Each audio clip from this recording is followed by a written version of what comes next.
Victoria Memorial ভারতে ইউরোপীয় স্থাপত্য রীতির এক শ্রেষ্ঠ নিদর্শন।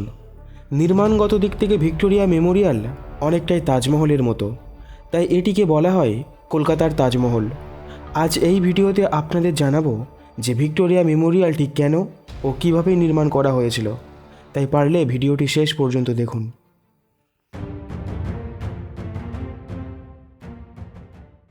ভিক্টোরিয়া মেমোরিয়ালের ইতিহাস জানতে হলে আমাদের ফিরে যেতে হবে সেই 1857 সালে।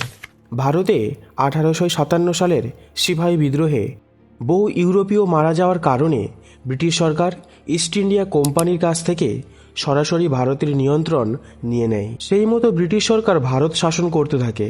ঠিক 20 বছর পর অর্থাৎ 1877 সালে ব্রিটিশ পার্লামেন্টে রয়্যাল টাইটেল অ্যাক্ট পাশের মাধ্যমে ভারতের সাম্রাজ্ঞী হন রানী ভিক্টোরিয়া। উপনিবেশ ভারত রানীর খুবই পছন্দ হয়েছিল। এরপর 1901 সালের 22 জানুয়ারি 94 বছর বয়সে রানী ভিক্টোরিয়া স্ট্রোকে আক্রান্ত হয়ে মারা যান। রানীর মৃত্যুর পর কলকাতায় তড়িঘড়ি করে এক বৈঠক ডাকেন তৎকালীন ভাইসরয় লর্ড কার্জন।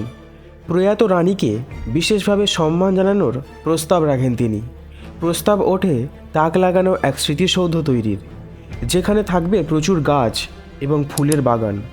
ভাইসরয়ের ইচ্ছা ছিল তাক লাগানো সেই স্মৃতিসৌধ দেখতে পর্যটকরা কলকাতায় ভিড় জমাবেন। তার উদ্দেশ্য ছিল তাজমহলকে টেক্কা দেওয়ার। প্রাথমিকভাবে ঠিক হয়েছিল স্মৃতিসৌধটি নির্মিত হবে রানী ভিক্টোরিয়ার নামের স্মৃতিতে, এবং অন্যদিকে এটি একটি জাদুঘর বা মিউজিয়াম হিসেবেও কাজ করবে। সেই মতো কার্জন সাহেবের উদ্যোগে কলকাতার ময়দান সংলগ্ন অঞ্চলের 64 একর জমি বরাদ্দ করা হয়েছিল। কিন্তু এত বড় স্মৃতিসৌধ নির্মাণের জন্য যেমন প্রচুর অর্থের প্রয়োজন ছিল, তেমনি ছিল অতিদক্ষ প্রযুক্তিবিদদেরও। এই স্মৃতিসৌধ নির্মাণের জন্য তখনকার সময় প্রায় 1,05,00,000 টাকা বরাদ্দ করা হয়েছিল। স্মৃতিসৌধ নির্মাণের জন্য লর্ড কার্জন ভারতীয় রাজা, জমিদার, ধনী ও অভিজাত ব্যক্তিদের এবং ব্যবসায়ীদের কাছে অর্থদানের আবেদন জানান। আসলে তা ছিল ভাইসরয়ের আদেশ। সেই আদেশ খণ্ডন করার সাহস কারোর ছিল না। ব্রিটিশ ইনস্টিটিউট অফ আর্কিটেক্টের প্রেসিডেন্ট স্যার উইলিয়াম এমারসন এই ভবনের পরিকল্পনা ও নকশা প্রস্তুত করেন। তবে সুপারিনটেনডেন্ট আর্কিটেক্ট হিসেবে এর নির্মাণ কাজ তত্ত্বাবধান করেন ভিনসেন্ট জে ইস্ট। তিনি ছিলেন বেঙ্গল নাগপুর রেলওয়ের অ্যাসিস্ট্যান্ট ইঞ্জিনিয়ার। 1902 সালে এমারসন তাকে ভবনের মূল নকশার ওপর একটি স্কেচ দাঁড় করার দায়িত্ব দেন। প্রায় 103 মিটার দৈর্ঘ্য, 69 মিটার প্রস্থ এবং 56 মিটার উচ্চতা বিশিষ্ট এই স্মৃতিস্তম্ভের নির্মাণের ভার পড়ে কলকাতার মেসার্স মার্টিন অ্যান্ড কোম্পানির উপর। এরপর 1905 সালে কার্জন যখন ভারত ছেড়ে চলে যান, তখন এর কাজ ঠিকমতো শুরুই হয়নি। এর ধীরগতির পেছনে কারণ ছিল কার্জনের পর যিনি ভারতে ভাইসরয় হিসেবে আসেন, তিনি কার্জনের মতো মেমোরিয়াল নির্মাণের ব্যাপারে ততটা উৎসাহ দেখাননি। আর সেই সাথে ভবন নির্মাণের প্রয়োজনীয় পরীক্ষা নিরীক্ষাও চলতে থাকে দীর্ঘ সময় ধরে।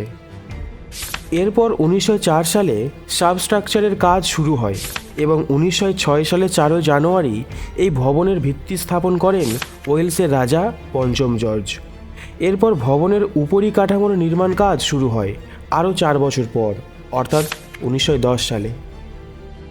ভিক্টোরিয়া মেমোরিয়ালে যে মার্বেল পাথর ব্যবহার করা হয়েছিল তা সংগ্রহ করা হয় রাজস্থানের মাকরানা থেকে। এখান থেকেই কিন্তু সম্রাট শাহজাহান তাজমহলের জন্য মার্বেল সংগ্রহ করেছিলেন। যে জমিতে আজ ভিক্টোরিয়া মেমোরিয়াল অবস্থান করছে, অতীতে সেটি ছিল প্রেসিডেন্সি জেলের জমি। প্রধানত রাজনৈতিক বন্দীদেরই এই জেলে রাখা হতো। তবে ভিক্টোরিয়া মেমোরিয়াল তৈরির প্রস্তাবের পর প্রেসিডেন্সি জেল সেই জমি থেকে আলিপুরে স্থানান্তরিত করা হয়। শেষমেশ দীর্ঘ বছর নির্মাণ কাজ চলার পর 1921 সালের 28 ডিসেম্বর এটি উদ্বোধন করেন রাজা অষ্টম এডওয়ার্ড। ভিক্টোরিয়া মেমোরিয়াল 25টি গ্যালারির সমন্বয়ে গঠিত। কুইন্স হলটি মূলত আকর্ষণের মূল কেন্দ্র। এর সকল দেওয়ালে মহারানীর ঘোষণাপত্র লিপিবদ্ধ। তাঁর স্মৃতিবিজড়িত বিভিন্ন ঘটনার অঙ্কিত চিত্র, যেমন তাঁর সিংহাসন আরোহণ, তাঁর বিয়ে, রাজপুত্রের বিবাহ, তাছাড়া রানীর ব্যবহৃত কিছু সামগ্রী, যেমন শৈশবে ব্যবহৃত তাঁর পিয়ানো, দৈনন্দিন চিঠিপত্র, লেখার জন্য ব্যবহৃত তাঁর টেবিল ও চেয়ার, তাছাড়া ভারতীয় প্রজাদের উদ্দেশ্যে লেখা তাঁর শেষ চিঠি ইত্যাদি দ্বারা এই গ্যালারি সজ্জিত। আপনি জানলে অবাক হবেন, শ্বেতপাথরের তৈরি ভিক্টোরিয়া মেমোরিয়ালকে একবার সম্পূর্ণ কালো রং করে দেওয়া হয়েছিল। সালটা ছিল 1943। দ্বিতীয় বিশ্বযুদ্ধ চলছিল সেই সময়। এমনকি জাপানি সৈন্যদের আক্রমণের ভয়ে ভিক্টোরিয়া মেমোরিয়ালের ছবি প্রকাশ করাও বন্ধ করে দিয়েছিল ব্রিটিশ সরকার। শ্বেতপাথরের সাদা ইমারত বহু দূর থেকেও দেখা যায়, ফলে সেসব স্থান বোমায় উড়িয়ে দেওয়া সহজ। সেই কারণে সতর্কতা স্বরূপ ভিক্টোরিয়ার রং কালো করে দেওয়া হয়েছিল। তো এই ছিল মূলত আজকের ভিক্টোরিয়া মেমোরিয়াল নির্মাণের কাহিনী। এই রকম আরও ভিডিও পেতে চ্যানেলটি সাবস্ক্রাইব করে দিন।